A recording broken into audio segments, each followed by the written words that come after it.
first of all, a lot of you all probably know this, but we are Coalition Z. We are a youth-led national progressive policy organization.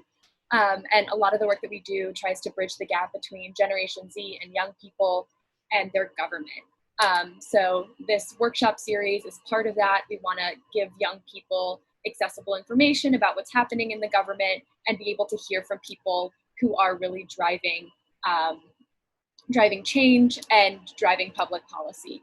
So thank you so much, Paige, for being here and for all of you. So Paige Fernandez is the Policing Policy Advisor in the ACLU's National Political Advocacy Department, and she develops and implements comprehensive strategies that advance the ACLU's affirmative vision for reducing the role, power, presence, and responsibilities of the police in U.S. communities. She also develops and leads nationwide advocacy around police practices. So Paige is going to start off with a presentation, and then we're going to open it up to questions from all of you. So thanks so much, Paige. Chris, hi everyone. I'm so happy to be here talking to you all today. I hope I do not bore you. I have probably like a 20-minute presentation. If you have questions, could you just like drop them in the chat and I'll either address them during the presentation or after, and then obviously afterwards we'll open it up for a Q&A. First, just a little bit about me. I am Paige Fernandez. Thank you for that wonderful intro. I work at the ACLU National. ACLU has our national office that has about 600 staffers, and then we have affiliates in every state as well as DC and Puerto Rico. So we're really a nationwide nonprofit, and I do our nationwide work. So I work on state and local level policy reforms and campaigns to reduce the role and power of police across the country. I've been at the ACLU for 2 years now, and prior to coming to the ACLU, had co-founded a nonprofit called Together We Stand, which provided direct services and support to victims of discrimination and police brutality across the country. And I still sit on that board. And I'm also a New Leaders Council fellow. And I'm also like right on the cusp of being Gen Z. So I'm really excited to be here with y'all. I'm going to share my screen and we can just dive into this presentation. Awesome. All right. So we are going to get into defunding, divestment. What do these words mean? And what does policing policy look like? But before we dive into kind of what it looks like right now, I think it's really important for us to go through the history of policing in the United States in order to understand why we are where we are, why police function the way they do, and why we need the changes, the transformational changes that communities are demanding.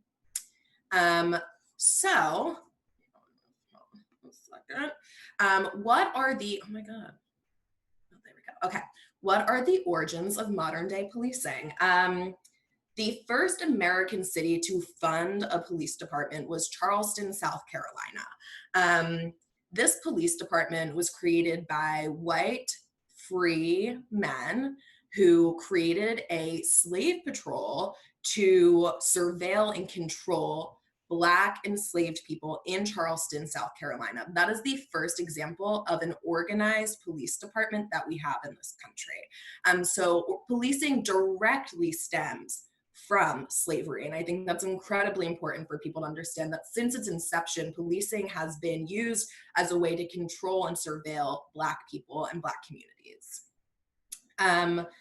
In the late 1960s, President Lyndon B. Johnson declared a war on crime. And this was after the 1968 uprisings where people were demanding a change to policing practices in particular during the Civil Rights Movement, when police were doing exactly what we see them doing today, beating people up and suppressing our First Amendment rights to free speech and to protest.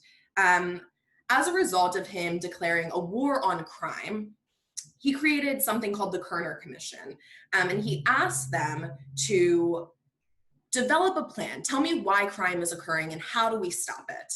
And the Kerner Commission actually, when they put forward their proposal, said crime is connected to community health, housing, jobs, and anti-poverty programs. However, while they recognize that the problem where crime stems from is in the community as a result of poverty and a lack of access to opportunities, all of their policy solutions that they presented to President Johnson were focused on policing surveillance. So in 1968, the United States government passed the Omnibus Crime Control and Safe Streets Act, which granted hundreds of millions of dollars to state and local law enforcement. And these are, we'll get a little bit more into the history, but these grants continue to be replicated over the following decades. And up until this day, there are hundreds of millions of dollars in grant funding from the federal government that is flooded into local and state law enforcement. There's this one quote from the Kerner Commission from their report that I just wanted to flag. It says, "What white Americans have never fully understood, but what the Negro can never forget, is that white society is deeply implicated in the ghetto. White institutions created it, white institutions maintain it, and white society condones it."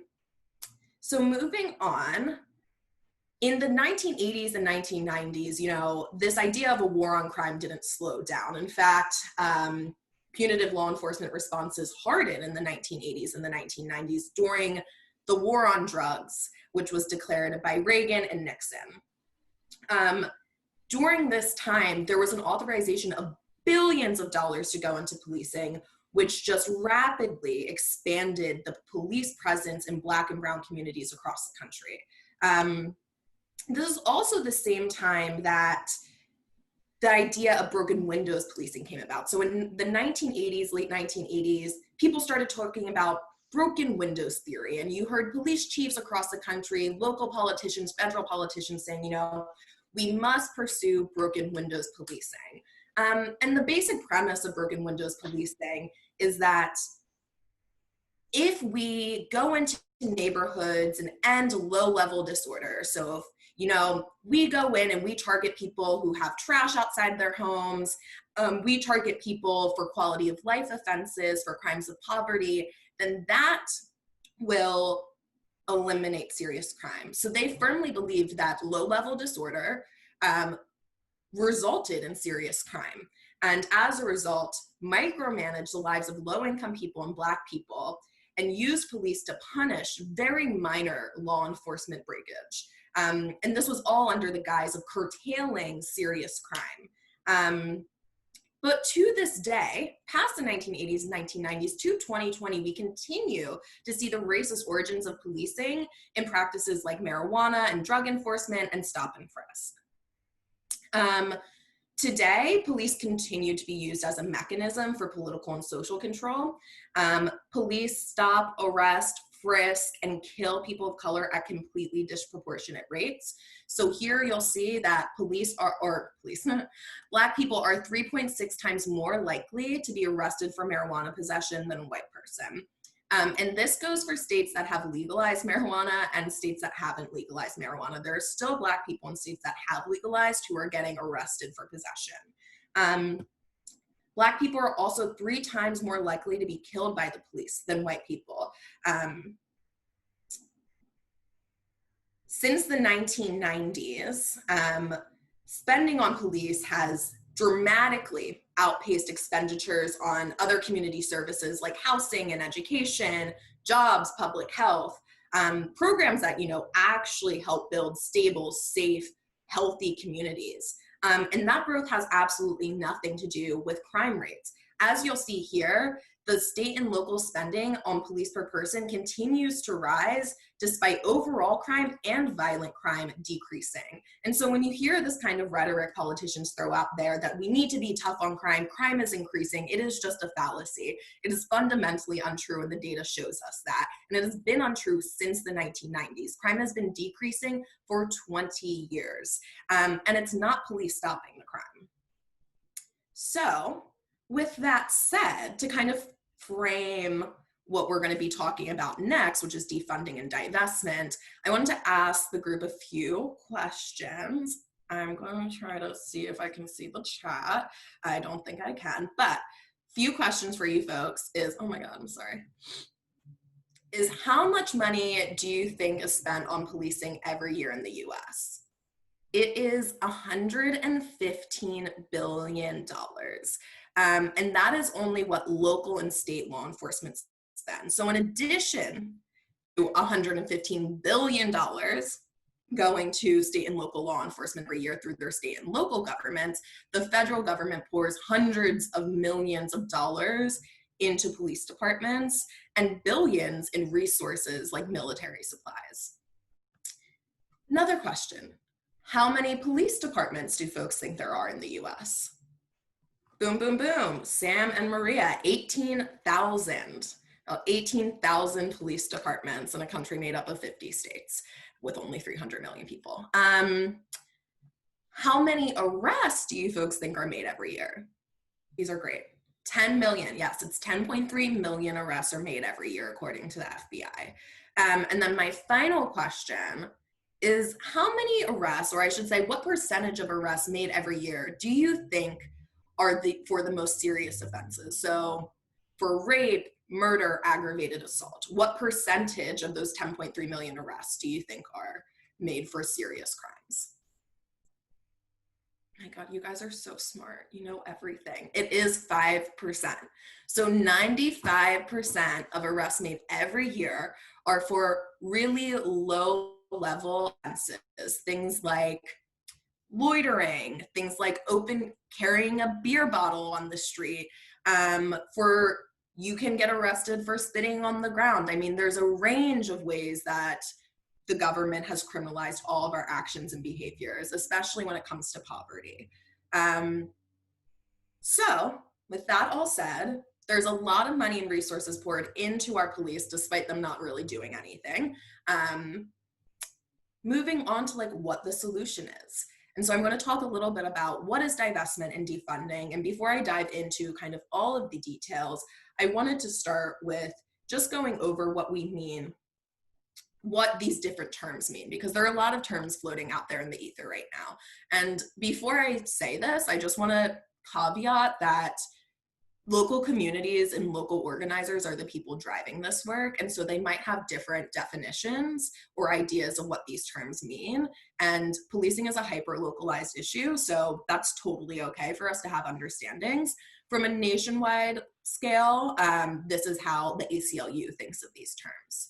So in principle, both defunding and divestment are the same. But the actual phrase defund the police was created by Black-led organizations and Black organizers on the ground and Black community advocates that treat defunding as a step along the way to complete abolition of the police. So when we talk about divestment, divestment often when it's used is not used in the context of completely abolishing the police, but significantly reducing the role and responsibilities. And right now the ACLU is not an abolitionist word. That's not to say we won't get to that point, that area at some point, but we are still strongly in the divestment phase. And just to another kind of centering is Mariame Kaba, who is a brilliant abolitionist who you should all be familiar with if you don't follow her on Twitter. I don't know if youths have Twitter anymore, but if you have a Twitter, you should follow her, and Andrea Ritchie, who are just brilliant Black organizers and researchers. And they came out with a report that said, defunding the police is a strategy to advance a long-term vision of abolition of police through divestment from policing as a practice, dismantling policing institutions, and building community-based responses to harm, need, and conflict that do not rely on surveillance, policing, and punishment. And one of my favorite quotes from Mariame Kaba is that abolition is a presence. It is the presence of justice and freedom and the absence of harm and punitive systems. So when we talk about divestment and reinvestment, we're really referring to a shift of power, resources, and responsibility away from the punitive and harmful institution of policing and into life-affirming, community-based, and community-led services that are supportive and allow for communities to thrive. So divesting really means dramatically reducing the role of police in the US and reallocating the savings that come from that to alternatives to police, and most importantly, into the communities that have historically been targeted by police. Divestment is incredibly important. But for years, a lot of policing work has focused on what we refer to as procedural justice reforms. These are reforms that try to use law and policy to prevent police abuses, to increase oversight of police departments, to increase transparency, and to improve accountability. But these types of reforms have often failed to really get at the core of policing, to really reduce the role that police play in communities of color, which really drives police violence. So for an example, body cameras. There was a huge push when I first got into this work like 5 years ago. One of the things everyone was talking about was body cameras, body cameras, body cameras. Body cameras haven't resulted in the prosecutions of police officers who have engaged in misconduct. We have Philando Castile's video of his murder on tape, on this body camera, and on a phone, and still his murderer was not prosecuted. And so despite funneling about, I'd say, Philadelphia Police, where I'm located, Philadelphia Police Department spends $1.5 million every year on body cameras. A Philadelphia cop has not been prosecuted for misconduct in 20 years. So we funneled a ton of money into these reforms that actually haven't worked and have really failed to produce what we are demanding. And so we firmly believe that the only way to reduce the power of police and end the violence perpetrated by police against Black communities is to then divest from police and reinvest those savings.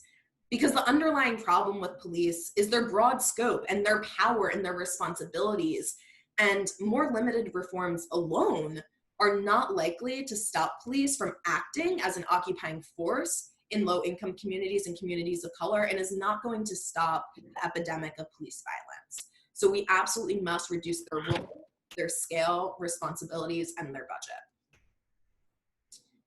budget.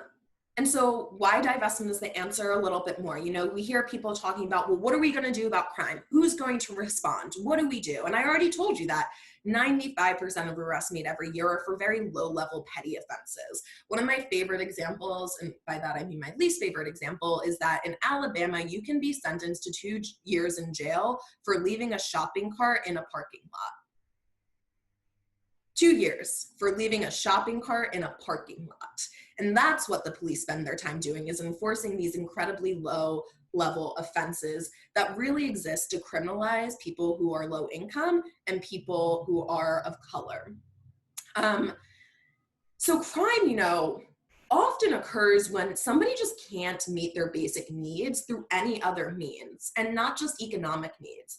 This is why it's so important to invest in community-based services so as to allow people to meet their basic needs and provide them with the opportunities they need to thrive so they don't have to rely on criminalized actions and behaviors. Another important point to make is that crime is just a social construct. Current laws create the mass criminalization of poverty, drug use, LGBTQ status, disability status, immigration status. You know, many of our existing criminal laws, which police spend their time enforcing, shouldn't exist in the first place.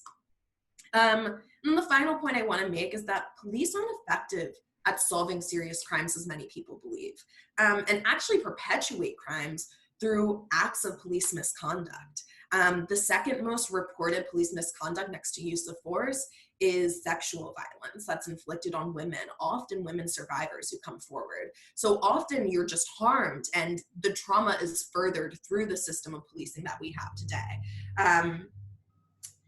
For example of like how bad police are at their jobs, there's a 40% homicide closure rate in Chicago, which is one of the cities who has a really high homicide rate, but they have not closed over 40% of those cases. And then people are asking, well, what do we reinvest in? We divest from the police, but what do we reinvest in? And truly, the real answer is that we will reinvest in the communities of color that have suffered from decades of underinvestment in everything except police, racist policies, and their related punitive programs, all of which drive our mass incarceration crisis.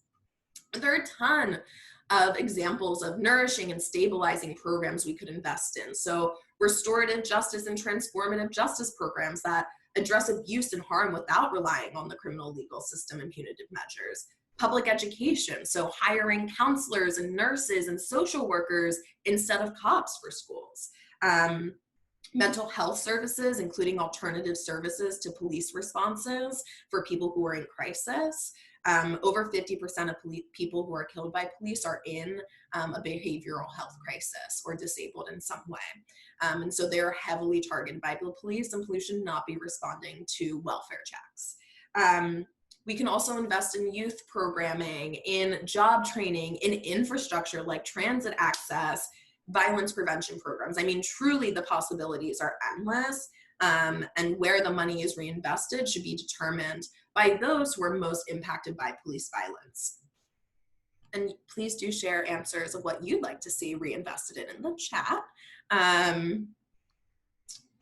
So now comes the question of like, okay, we divest and we want to reinvest, but how do we do this right? How do we not mess this up? And it's really important that when budget negotiations are occurring, which they on the municipal level occur every year, community members, directly impacted community members, must have a seat at the table and have the power to influence budget decisions.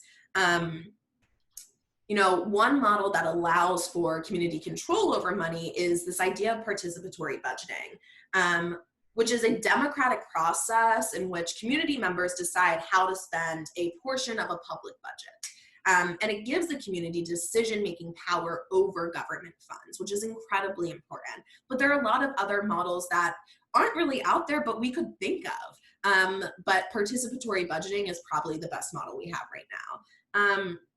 It's also really important that when we're thinking about different reinvestment programs, that we keep in mind that police violence and harassment is often targeted at those who experience not only racial oppression, but other intersecting forms of oppression, including, you know, LGBTQ status, gender identity, disability, and immigration status. So it's really important that when we're having these discussions around budget, we're lifting up the voices of those who live at these intersections and are part of the discussion of where to reinvest police funding.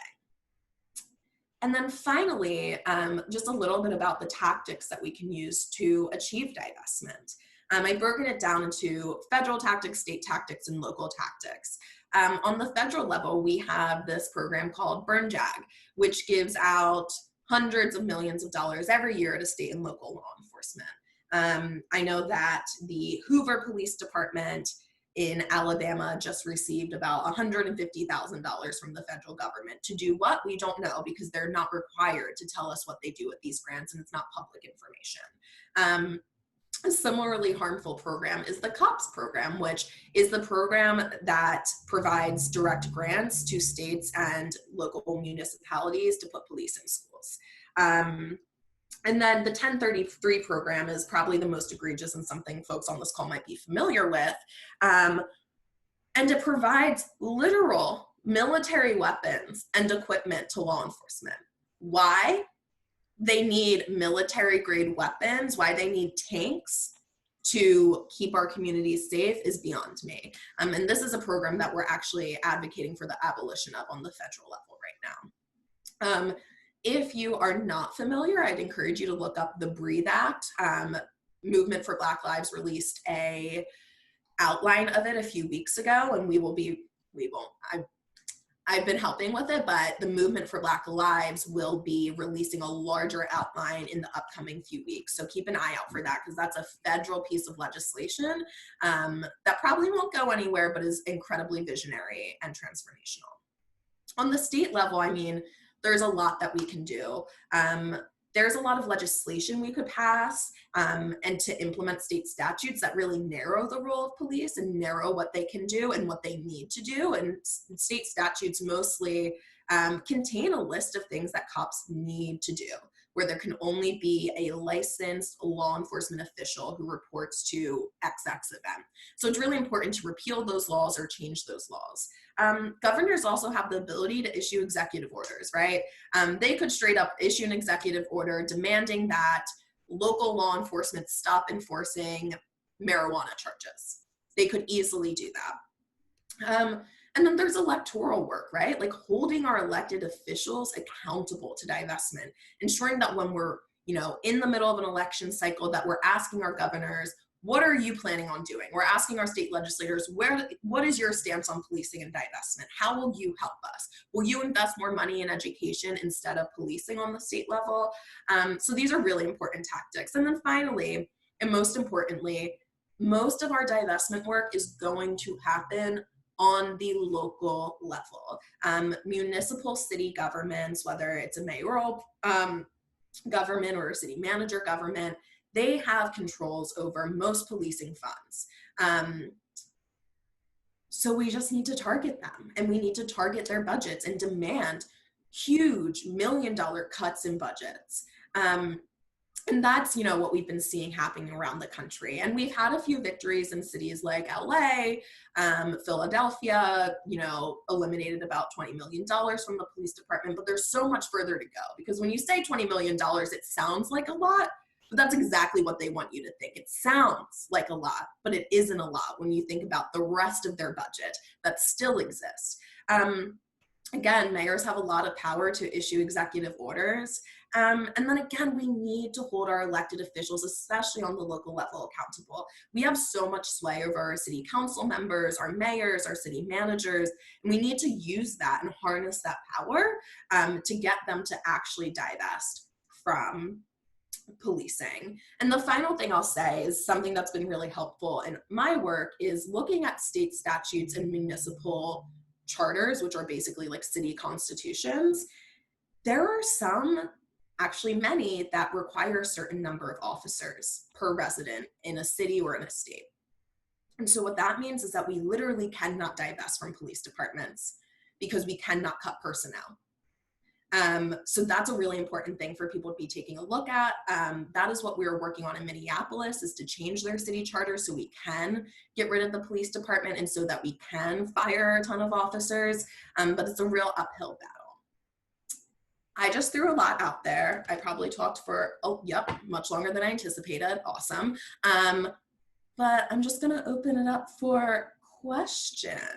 Natalie, do you wanna go ahead? Yeah, thank you. My question is that historically the police's existence has been to protect private property. Do you believe that abolition of the police is possible under a capitalistic system? I have to take my ACLU hat off because I will just remind people that the ACLU is not an abolitionist organization. So I am now just speaking as a community organizer and Paige Fernandez. No, I think we can significantly reduce the role of police, but I also think yes, they have been formed to protect private property, but also they were formed to oppress Black people and other people of color and low income. I think there are a lot of ways that we can reduce their role and power, but I think it is challenging any transformational reforms under capitalism is challenging, and it's going to hit a wall at some point. Thank you. Perry, if you want to unmute and ask your question. Yeah. So lately I've heard the phrase ACAB being used a lot. Do you think you can kind of break down that phrase, if you know what I mean? Can you talk about it, what the meaning is for you, what the meaning is for the movement? Yeah, that's really funny. My Wi-Fi password at my house is ACAB 420. So I'm sure that my neighbors love that. They all have Trump signs. So I'm sure they love logging onto their Wi-Fi and seeing ACAB 420. So for folks who don't know, ACAB is all cops are bastards. And I think that's a phrase that's been used a lot recently, because I think an argument that police abolitionists and people who are fighting for divestment here is it's not all cops, it's just a few bad apples. And we just know that isn't true. It is, sure, I have cops in my family who I unfortunately love, but it is, the policing as an institution is inherently oppressive. So if you are going to join that institution, you are inherently an oppressor, which means that you're inherently a bastard, which is where ACAB comes from. And I think it's really a pushback on this idea that there can be good people in law enforcement. Sure, in their personal lives, they might be good people, but in their professional lives, they're actively contributing to the oppression and, the harassment and the harm in communities of color across the country. So it is, it's something that a lot of people don't like, which I understand.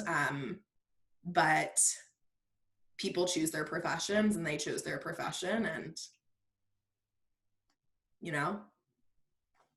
they're reaping the consequences now. The next question is from George. If you want to unmute and ask, go for it. If not, we can read it from the chat. I was wondering if the ACLU, in addition to focusing on police, is also looking at like prisons and also like the geography of prisons and how those impact rural communities, and especially how prisons are kept out of sight. Yeah, so policing was not a priority for the ACLU up until like 3 months ago, but we have an incredibly robust team called the Campaign for Smart Justice that works on, our goal is to cut mass incarceration by 50% in this country. And so they are focused all on, prison populations, jail populations, and how we cut those. The idea of prison abolition hasn't really been floated. I think we're not in a place as like an older white institution to be calling for abolition right now. But there's a ton of work that's going on. A lot of it happens outside of the system, but we also, I think we filed like 80 lawsuits against jails and prisons to get people released during COVID. And obviously it's incredible. Like, we're all on one team. Like, everybody who does criminal justice work at the ACLU is that one team. And like, all of this is connected, right? And so we talk a lot about how we need to reduce the role of police to reduce prison populations. We also need to target prosecutors and judges. And there's so much that kind of funnels into jails and prisons. But yes, we are talking about it. And the locality question is interesting. A lot of our really amazing prison work, I don't know if anybody's located in Oklahoma.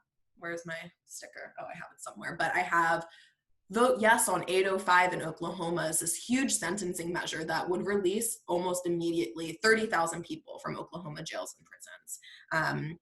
And that's on the ballot in November. And so we're doing a lot of work in Oklahoma, and honestly really trying to target more rural areas, because there are so many low-income people who have been locked up in jails and prisons that are just overlooked because they're out of the public eye. So thank you for raising that. Next question is from Michaela. Hey. I can ask it, sorry. So I was just gonna ask like how you kind of balance your own views as an organizer, like with the nonpartisan kind of view of the ACLU. Yeah, I mean, it's not hard. They actively encourage us to do activist work outside of our jobs. And you will find that there's not one person inside the ACLU who's actually nonpartisan. We all have very firm beliefs, which is what, led us to work for the ACLU. I think I try to separate my time. Like, I know this sounds like weird, but like, I sage my house every day when I finish working at whatever time that is, so that I go into like my personal organizing capacity. I think it's like one of the best things that me and my coworkers do is we're all involved in community organizations or grassroots groups in our own communities in whatever city we're located in. And that's really helpful because those spaces like are actively, like, I'm a part of Reclaim Philadelphia, which is actively an abolitionist space. So I can really dig in on work that might be a little bit too radical to do at the ACLU, but allows me the freedom to do in my own personal capacity. It's definitely a challenge. I'm like, ACLU, demand abolition. And they're like, absolutely not. But it is what it is. And like, it's a huge step forward that we are moving away from kind of this more accountability, transparency space into divestment. Like, having our executive director say that we are demanding massive divestment from police across the country was a huge step for us. So it's challenging, but it's possible. And I think it's really important to find like other spaces outside of work that allow you to like be your full self and really live your values. Next question is from Shima. Okay, so when we hear about like places like Camden, New Jersey, who've completely like gone into community policing, a lot of the rhetoric you'll hear often is like, "Oh, what about the serial killers? Or what about like the rapists?" And when you have like a model such as community policing, how do you handle things like that? Yeah, I mean, first I just want to say that Camden's trash and don't look to Camden for any type of guidance because they really just Camden, right across the river from them, and they had an opportunity and sunk it. I think, so what happened in Camden is that their city department, Camden City Police Department disbanded and then was sucked up into Camden County Police Department. But you're absolutely right that when we talk about abolition, when we talk about divestment, when you talk about the idea of just not having as many police, people are like, but the serial killers. And then I just bring people back to, but the police aren't effective at catching them in the first place. So sure, yeah, serial killers are bad, but we've been using the system for hundreds of years and it's not getting better. They're not getting better at their jobs at catching serial killers or catching rapists. So why are we continuing to rely on them? And I think a lot of when we talk about reinvestment and those things, it's like hopefully by reinvesting on the front end of things, like instead of just, having cops swoop in after something's gone wrong, that by reinvesting, we can catch signs of people who aren't okay, who might have psychopathic tendencies, who might just need a lot more help that's not punitive. And you'll see again, like our prison system, our recidivism rates are so high. I mean, we'll lock somebody up for murder, they'll come out and they'll do it again. So we just know that the system isn't working. So when people ask me, well, what about the serial killers? I'm like, but what about all the serial killers who are free right now because our system can't get them? And so I think that's a really effective argument because police are just wildly ineffective in the first place. So why we continue to rely on them to keep our safety is beyond me.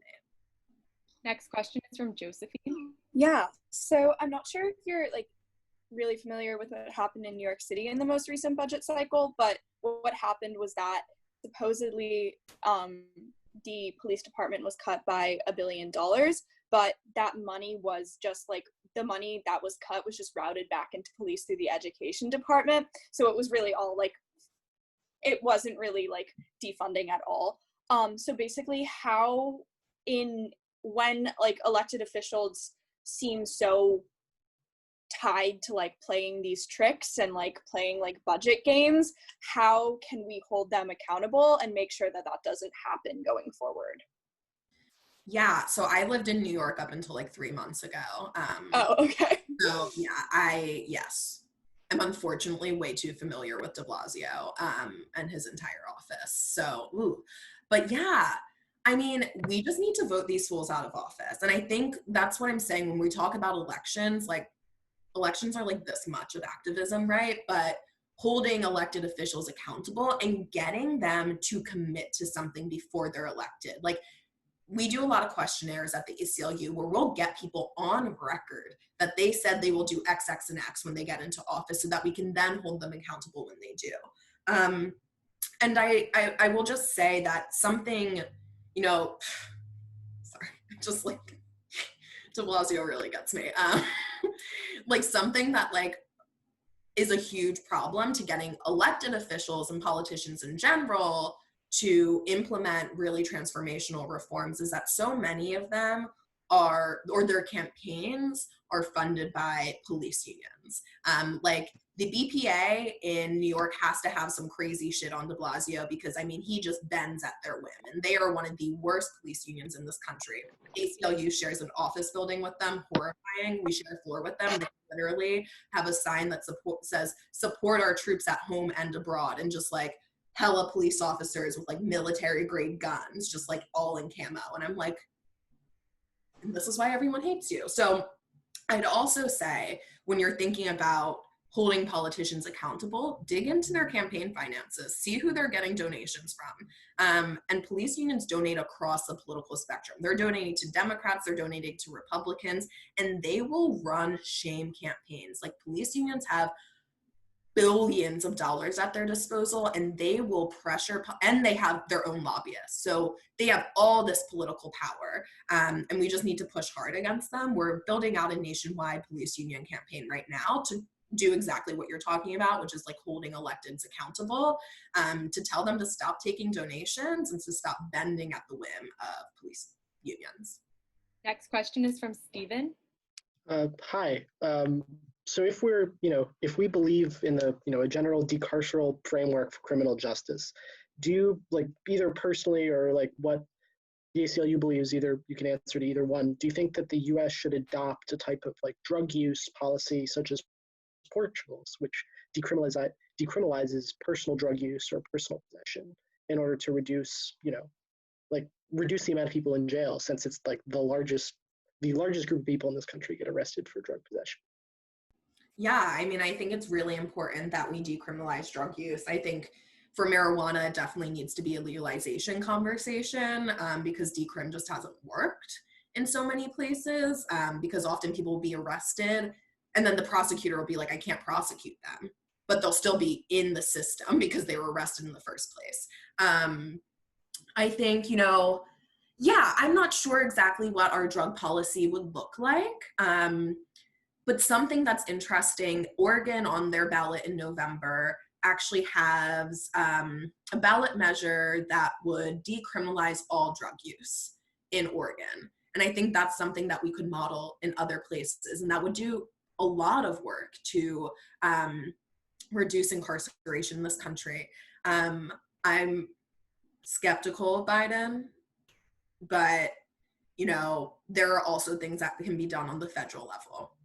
I mean, the DEA is like really ineffective at their jobs. And we just know that like drug use isn't going to stop, right? Like, there's biological mechanisms in our body, like there are genes that you can have that lead you to use drugs. So I think it's really important that we like set up like safe injection sites, and safe spaces for people to use drugs if they need to, but also provide them with the resources to detox or to go to rehab if they want to stop using drugs. So yeah, I think there's a lot of possibilities, but I look at Oregon's ballot measure for like an example of what could be replicated both on the state and local levels. Thank you. Oh, sorry. Next question is from Gabe. On the local level, are there specific programs which are most effective at reducing crime? Because you mentioned a lot of programs that can be invested in, but are there programs within that which are more effective than others? And also, is there any way to prevent the funds that are used for these programs from being either diverted or misused by corruption, which is just too common in local politics already? Yeah, I mean, we have to be honest that there are so many unknowns about how effective different alternatives are, because our governments have not funded alternatives on a large scale. But so something that I think, this is actually a question that somebody asked in the ACLU the other day, so I wrote up a long answer about this, so I'm just trying to read off of it.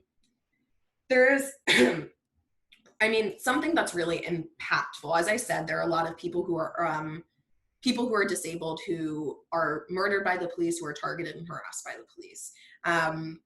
There is a program that was piloted in Eugene, Oregon, again, Oregon just really going at it with the reforms, that dispatches like 2-person teams of medics and crisis workers rather than law enforcement to emergency calls involving severe behavioral health crises. They provide like immediate stabilization support, but they also provide like broad wraparound services, including counseling and suicide prevention, intervention, conflict resolution, and mediation. And so in 2019, the team handled nearly 1 in 5 of the city's 911 calls. So that's a significant number of calls that were diverted to them. And it saved the city $14 million. in emergency hospitalization costs and ambulance costs, because people can just deal, like these teams are able to deal with people in their homes where they feel safe and don't have to take them to an institution or to a hospital to get better. They're actually trained professionals, right? So that's something that I think is really promising, and I would love to see piloted in other cities.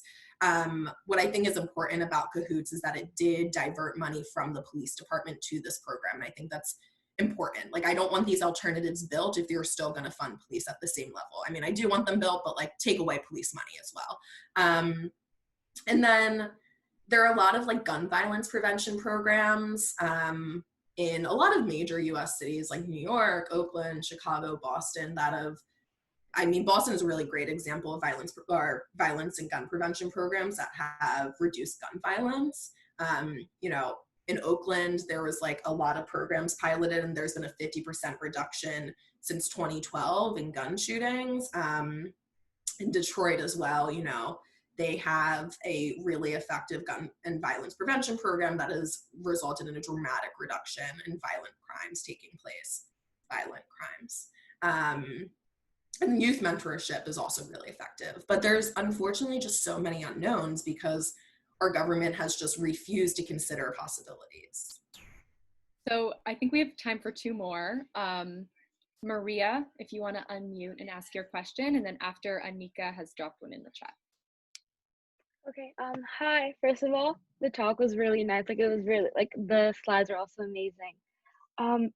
I just wanted to ask, like, about your thoughts on prisons being rehabilitative or punitive. Like, to what extent should it be, in your opinion, should it be one or the other? Should the goal be to punish the people for the bad things that they've done, or should it be to rehabilitate them so they won't do it again in the future? Yeah, I think it should. The idea is that it's supposed to rehabilitate them, but it doesn't, because it locks people in literal cells, in cages, and just like furthers trauma and harm. Like, people aren't getting better. They're not feeling better. They're being harassed daily, except now by corrections officers instead of police officers. They're getting fed bullshit. They're not sleeping. They don't have access to many resources. They're not able to get a good education. And they know when they get out, they're going to be blocked from hella opportunities. So I think that any place that we put people who have committed harm should be rehabilitative. Like, people cause harm when they've been harmed. And so the majority of people who are in prison have like some deep damage and trauma that they need to sort through. And they're not going to get better or feel better or act in a better way until they get that. I don't, in my own personal capacity, believe in punitive punishments. I just don't think they've worked. And I think there's a way that we can hold people accountable for their actions in their communities without furthering trauma and harm and putting people through an awful experience.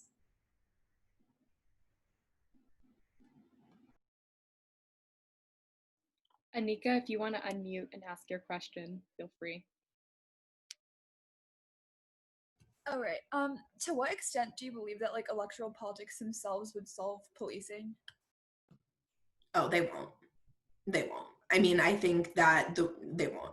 I think it's important that we hold our electeds accountable because they have power over the budgets, right? Like, as of right now, they have the most power over our budgets. So we have to work with them, lobby them, hold them accountable in elections in order to get the demands that we're fighting for. But the work is in elections. Like, there's this amazing quote from Noam Chomsky, who was like saying, you know, there's like this little tiny amount of time that we spend on like elections, and the real work is organizing in your community and engaging in activism outside of elections. And so I really think that the way that we get policing wins is by building power in our communities, building infrastructures, and organizing. I think that's really the only way that transformational change will come about. But I think that the tactics that we pursue have to include electoral politics, because that's the system that we live in, and it's shitty, but it is what it is, and we kind of have to work within it. So one last question from Omri. Omri, do you want to unmute? So there was like a lot of recent polling, especially after like the initial wave of protests, which did show like movement in a variety of areas in public opinion on like a bunch of like abolitionist related issues, but still there's like widespread significant public opposition to a lot of the measures that are being called for by the Movement for Black Lives and other activist organizations. So I'm wondering what you think are kind of, I guess, the biggest roadblocks to to a widespread shift in public opinion, and if you think that kind of shift can only happen as like Gen Z or like new generations phase into politics, or if it's possible that that can happen on like a shorter term basis. Yeah, I mean, I think you guys are our greatest hope. But I think that, I mean, it's a lack of public education, right? Like when people hear abolition of police, they're like, oh my God, the police are going to be gone tomorrow and we're all going to fucking die. And it's just like, if you knew anything about abolition, you would know that it is a gradual process over time that builds up infrastructure so we're not left with absolutely nothing to keep us safe. I think what we need to do is really teach people what we mean by abolition and what the alternatives are, and give the people the facts. Like, I think that people genuinely believe police are out here trying to solve murders when they're really just out here standing on street corners without masks trying to arrest Black people for loitering. So I think, you know, in whatever we do, we have to talk about public education and voter education in particular. Like, it's incredibly important, and we have to do it with every generation regardless. Like, I talk to my mom all the time. I think I've got her a little bit onto the abolition train, which is exciting. So I think it's just really hard. But I think that when people, so I will say that we conducted polling in Minneapolis when we thought we were going to the ballot this November to dismantle the Minneapolis Police Department. Oh my God, I love Alex. Natalie, I love Alex. He's a real homie. So anyway, in Minneapolis, we found that 70% of Black people in Minneapolis supported dismantling the Minneapolis Police Department and diverting funds to alternatives. 61% of the general population supported that. But they supported it after we explained it to them. What does this mean? What does this ballot measure actually mean? When we asked them, do you support disbanding the Minneapolis Police Department, just that, without any context, we got much smaller percentages of people who supported that. So I think it's a lot about public education, getting people involved, but also like a lot of people are new to this. And I think we need to like give them some grace and understanding of this is hard stuff to grapple with, and how insidious policing is and how messed up the institution is so deep that it will take people a while to understand. But there's so many amazing things we can do. Even in COVID, like I'm working right now on a digital series of people who have caused harm and people who have suffered from harm, and how they were held other people accountable, how they didn't want to rely on the criminal legal system, in order to talk about other forms of accountability that don't rely on punitive measures. So lots of public education work. Y'all are our future. Talk to your friends and family, change their minds. It was such a delight speaking to all of you. I'm happy to share my presentation if y'all want to send it around. I'm also happy to, my email's in the presentation, so if folks have lingering questions. I'm the worst at responding to emails, so if I do not respond in like 2 weeks, just follow up. Thanks, y'all. Thank you so much, Paige.